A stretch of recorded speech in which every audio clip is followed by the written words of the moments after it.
चलिए इस वक्त की बड़ी खबर आपको बताएं, जहां जमशेदपुर के कदमा में कुछ असामाजिक तत्वों ने एक फ्लैट की पार्किंग में खड़े 12 बाइक में आग लगा दी। आग की लपटें इतनी तेज थी कि दूर तक से दिखाई दे रही थी। वहीं इस घटना से फ्लैट में रह रहे लोगों में हड़कंप मचा हुआ है और लोगों ने आनन फानन में घर से निकलकर अपनी जान बचाई। इस घटना के बाद फ्लैट में रहने वाले लोग जरे हुए हैं। वहीं पुलिस मामले की जांच में जुटी है।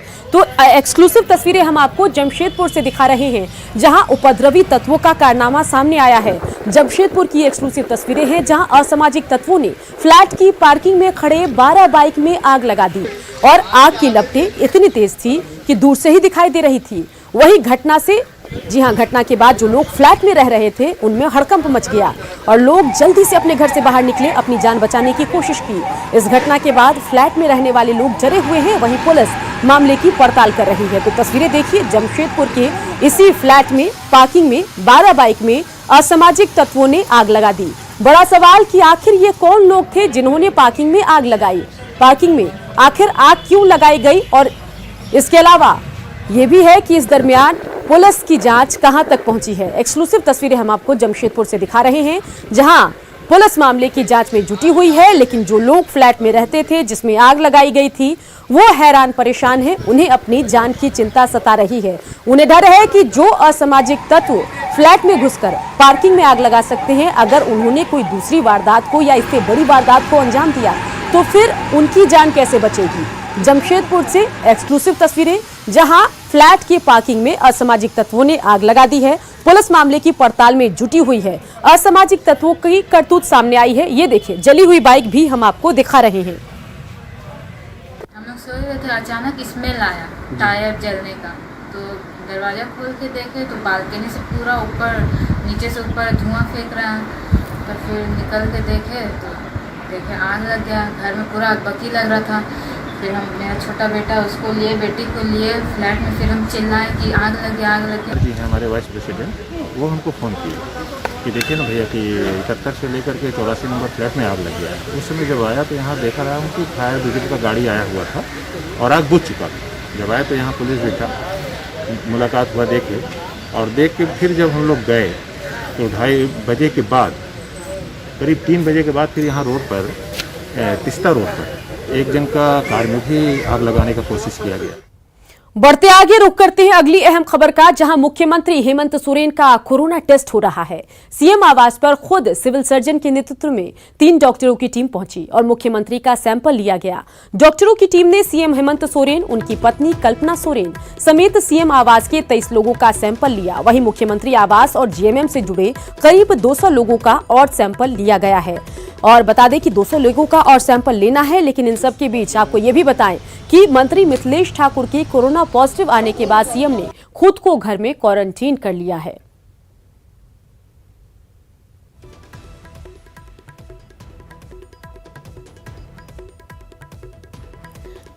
तो रांची से 2 तस्वीरें आपको दिखा रहे हैं। तस्वीरें देखिए, जहां मुख्यमंत्री हेमंत सोरेन का सैंपल लिया गया है और सीएम की पत्नी का भी सैंपल लिया गया। साथ ही डॉक्टरों की टीम यहां पर पहुंची है और सीएम आवास के अन्य लोगों का भी सैंपल लिया जा रहा है।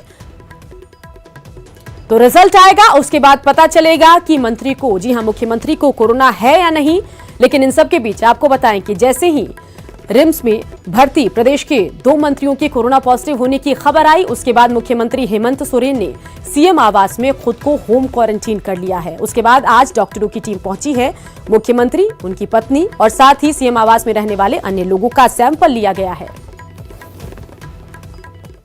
अभी करीब 24 लोगों का हम लोगों ने किया है। बाकी अभी और करीब 150 से 200 लोगों का है, वो किया जा रहा है आपके सामने ही। सर, सीएम साहब का उनके परिवार, सबके परिवार का भी हुआ है। जिनका हम लोग को लिस्ट मिला था उनका लिया गया सर? नहीं, देखिए वो नाम से हम लोगों को लिस्ट मिल गया था। लिस्ट में जिन व्यक्तियों का नाम था उन सभी लोगों का किया गया।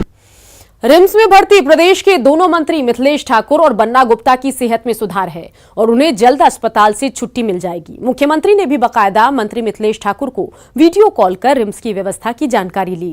कोरोना संक्रमित मिलने के बाद पीएचईडी मंत्री मिथिलेश ठाकुर रिम्स में भर्ती हैं। वहीं बन्ना गुप्ता के हर्निया का ऑपरेशन हुआ है। उम्मीद है और जो सूचना भी मिल रही है कि दोनों 1-2 दिनों में पूरी तरह से स्वस्थ होकर हम लोग के बीच होंगे। तो मनोज जी, ऐसी भी है कि चर्चा है कि खुद मुख्यमंत्री ने वीडियो कॉल के जरिए मंत्री मिथिलेश ठाकुर से बातचीत की। जी हाँ, कल उन्होंने फ़ोन किया था वीडियो कॉल के जरिए, और वीडियो कॉल करने के पीछे उद्देश्य था कि आकलन कर सकें माननीय मुख्यमंत्री कि वहाँ जो हालात हैं, जो सुविधा दिए जा रहे हैं, जो भी एक सोच के तहत ये सरकार बढ़ रही थी, क्या वो सब धरातल पर है ये, और इससे बेहतर क्योंकि खुद मंत्री महोदय से रूबरू थे और काफ़ी लंबी बातचीत की, वहाँ कैसी व्यवस्था है, इलाज कैसा चल रहा है, मंत्री महोदय का ही नहीं बल्कि और भी जो कोविड पेशेंट हैं उनका इलाज कैसा चल रहा है, कहीं कोई त्रुटि तो नहीं है, कहीं कोई खामी तो नहीं है, इन चीज़ों की चर्चा उन्होंने मंत्री महोदय से की और पूरी तरह से संतुष्ट है। पूर्व विधायक शिवपूजन मेहता ने स्वास्थ्य को लेकर सरकारी सिस्टम पर सवाल उठाए। पूर्व विधायक ने एक वीडियो जारी कर कहा है कि सरकार जो दावा कर रही है वो सिर्फ हवा हवाई है। आपको बता दें कि शिवपूजन मेहता का कोरोना रिपोर्ट पॉजिटिव आया है, लेकिन अभी तक उनका इलाज शुरू नहीं हुआ। कोविड-19 कोरोना से संक्रमित हूँ। मेरा पॉजिटिव रिपोर्ट आए हुए लगभग 48 घंटे बीत गए, लेकिन अभी तक मुझसे संपर्क करके संबंधित किसी अधिकारी ने ये पूछने का कोशिश नहीं किया कि आपके परिवार में कितने मेंबर हैं, क्या वो संक्रमित हैं या नहीं, तो जांच के बाद पता चलेगा। लेकिन अभी तक 48 घंटे बीतने के बाद कोई सैंपल नहीं लिया गया और ना ही पूछा गया है कि आप रहते कहाँ हैं। सरकार जो कोविड-19 प्रति जो समर्पण जो दिखा रही है वो केवल मुझे दिखावा नजर आ रहा है। पिछले 4 दिनों में राज्य में कोरोना संक्रमण की तेज रफ्तार के बाद स्थिति ऐसी हो गई है कि पहली बार स्टेट कोविड-19 सेंटर रिम्स पूरी तरह भर गया है। कोविड सेंटर के 9 रूम की स्थिति में आने के बाद कोविड टास्क फोर्स ने आपात बैठक की और हालात पर चर्चा की। बैठक के बाद टास्क फोर्स ने अधीक्षक को स्थिति की जानकारी दी और राजधानी में 2 अन्य कोविड-19 सेंटर को एक्टिव करने को कहा। हाँ, आज हम लोग जो हमारे मिस्टर शैलेश कुमार बरगाई सीओ हैं, इंसिडेंट कमांडर हैं रिम्स को देख रहे हैं सरकार की तरफ से, और हम लोग का जो टास्क फोर्स है, हमारे अधीक्षक हैं, सब लोगों ने मिलकर मीटिंग किया है। मीटिंग करने का उद्देश्य ये था कि पिछले 4-5 दिनों से इस क्रम से बढ़ा है संख्या कोरोना मरीज का कि अब हमारे जो संसाधन था, जो बेड था, वो लगभग फुल हो गया, अब नहीं बचा है। तो ऐसी स्थिति में अगर हम सरकार को अवगत नहीं कराएंगे पहले से, तो कल के लिए सबों को दिक्कत होगी। नहीं, रास्ता तो कुछ ना कुछ निकलेगा ही, ऐसा नहीं है, लेकिन हमारे यहाँ अब है कि पेशेंट्स इतने ज़्यादा हो गए हैं कि बेड्स बहुत कम हो गए हैं। कुछ बेड्स 2-4 बेड्स से ही अब बच रहे हैं। तो वैसी स्थिति में निश्चित रूप से हम लोग चाहेंगे कि डिस्चार्ज एक तो थोड़ा जल्दी हो, तो उसके भी प्रयास में हैं कि जैसे एज पर रूल इन लोगों का टाइम पूरा हो जाता है और जो ठीक हो जाते हैं उनका डिस्चार्ज करें। बढ़ते संक्रमण के दौर में भी रांची के व्यस्त अपर बाजार का नजारा नहीं बदला। हर दिन लोगों की भीड़ सड़कों पर उतर रही है। रांची के अपर बाजार का जायजा लिया सहयोगी संजय कुमार सिन्हा ने। प्रदेश भर में कोरोना पॉजिटिव मरीजों की संख्या जहां लगातार बढ़ती जा रही है, तो दूसरी तरफ सड़कों पर भीड़ भी आप देख सकते हैं। रांची राजधानी की मैं बात कर रहा हूं, सड़कों पर भीड़ किस तरह उमड़ रही है देख सकते हैं। कार का यहाँ पर रेला लगा है। मैं इस समय रांची के अपर बाजार जेजे रोड से गुजर रहा हूँ और आप देख सकते हैं कि जिस तरीके से यहाँ सड़कों पर गाड़ियों का काफिला गुजर रहा है, सोशल डिस्टेंसिंग का पालन कितनी तरह हो पा रहा है आप खुद देख सकते हैं। एक तरफ जहाँ हर दिन प्रदेश के हर जिले में जिस तरीके से कोरोना पॉजिटिव मरीजों की संख्या बढ़ रही है, राजधानी रांची भी इसमें पीछे नहीं है, लेकिन अपर बाजार में हर दिन इसी तरह भीड़ का आलम रहता है। लोग घरों से निकलते हैं, अपर बाजार में भीड़ की स्थिति ऐसी होती है कि यहाँ से गुजरना भी काफ़ी मुश्किल होता है।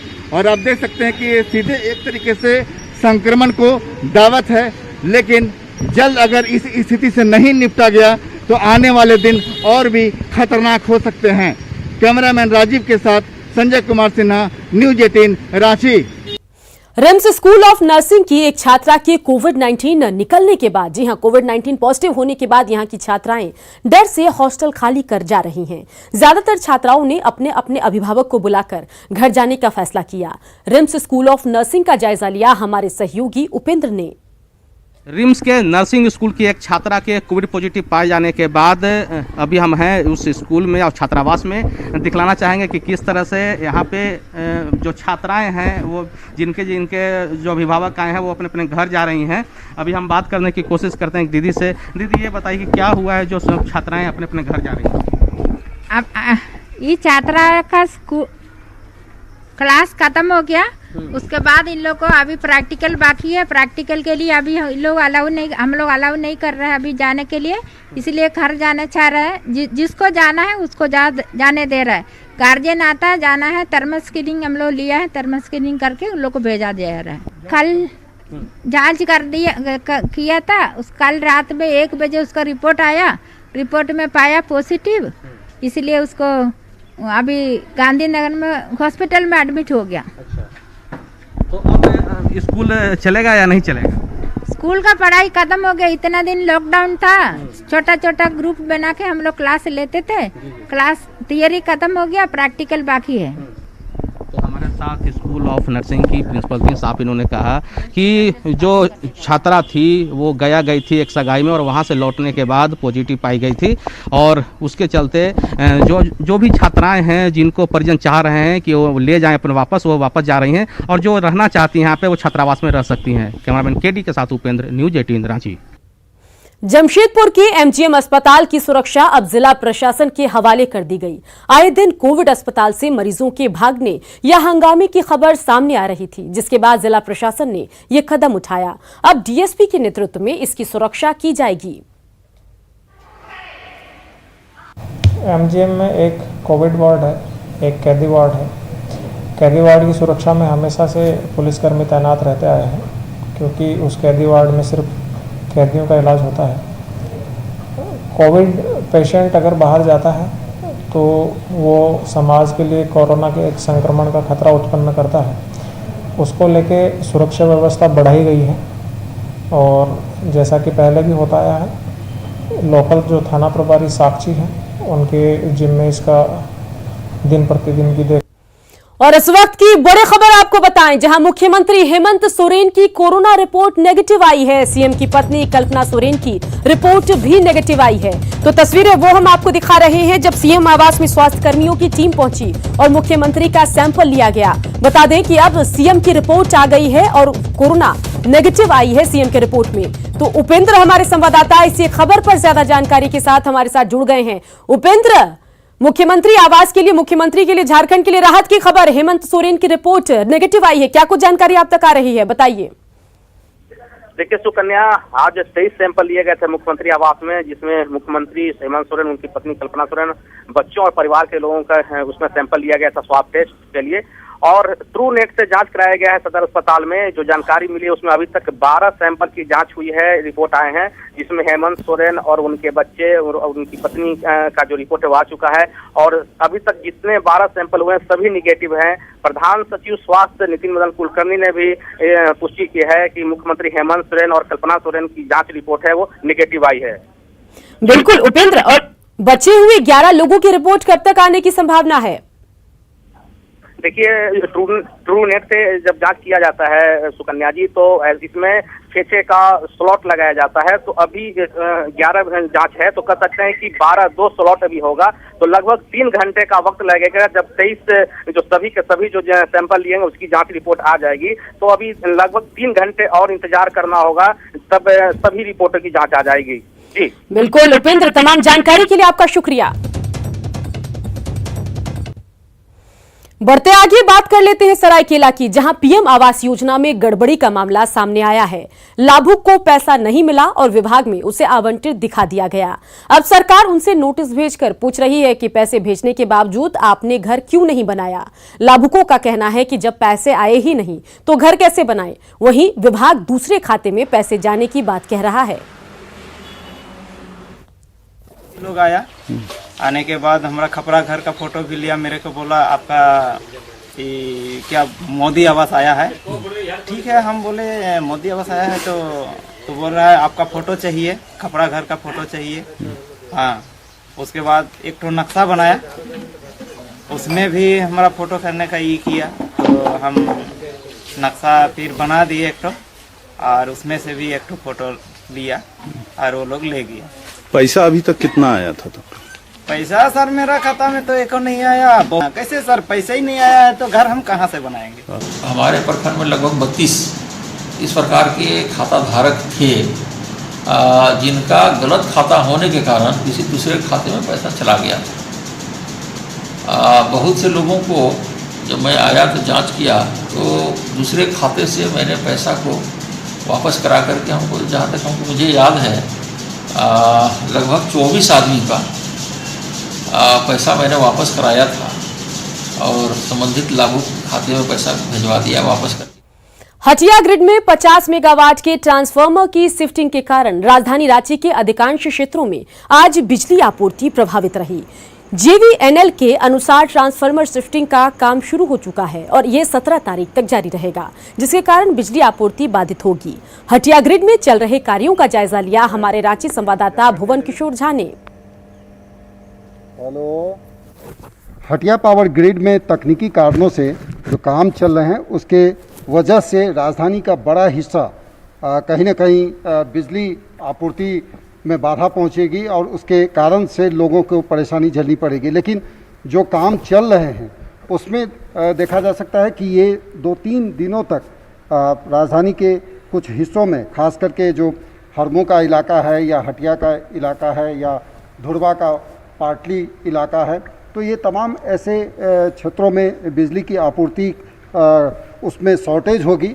हालांकि जो बिजली विभाग की जो टीम है वो पूरी सी लगी हुई है इस तकनीकी कार्यों को करने में, और जो 50 MVA का जो ट्रांसफार्मर है उसको शिफ्टिंग करने की जो यहाँ पर काम है वो किया जा रहा है, जिसके वजह से आज सुबह 10 बजे से करीब बिजली की आपूर्ति में बाधा पहुँची है और ये 3-4 दिनों तक ये जारी रहेगा। ये क्या वजह है और किस कारणों से कहाँ कहाँ बिजली आपूर्ति बाधित? एक्चुअली ट्रांसफार्मर नंबर 4 में काम होना है, इस वजह से 11 से 14 तक, 14 तारीख के 8 बजे तक ये प्रस्तावित शटडाउन है और काम चल रहा है आज से।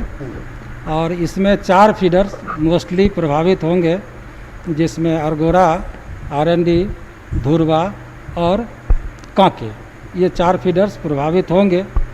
लेकिन मैक्सिमम कोशिश की जा रही है कि कम से कम शेडिंग देना पड़े और यही विधि व्यवस्था हम लोग बना रहे हैं। अभी कितना पावर कट होगा, कितने घंटे तक लोगों को झेलनी पड़ेगी, या कुछ टाइमिंग ये बताया गया कि जो इतने बजे से इतने बजे तक बिजली रहेगी उसके बाद पावर कट हो जाएगा? नहीं, पूरे शटडाउन के दरमियान ये शेडिंग 20 से 25 मेगावाट जो है ना, ये पूरे शटडाउन के दरमियान जो है ना रहेगा। यही स्थिति है। अभी तक तो 14 तारीख तक ये रखा गया है, उसके बाद भी कुछ इसमें शटडाउन होगा? 3 नंबर ट्रांसफार्मर का 17 से 19 शटडाउन होना है, तो उस समय 2 दिनों तक फिर वो प्रभावित रहेगा। क्या वजह क्या बताया? उसका भी PSDF वर्क होना है 3 नंबर ट्रांसफार्मर में भी, जो न्यू कंट्रोल रूम में शिफ्ट होना है उसको, इस वजह से जी।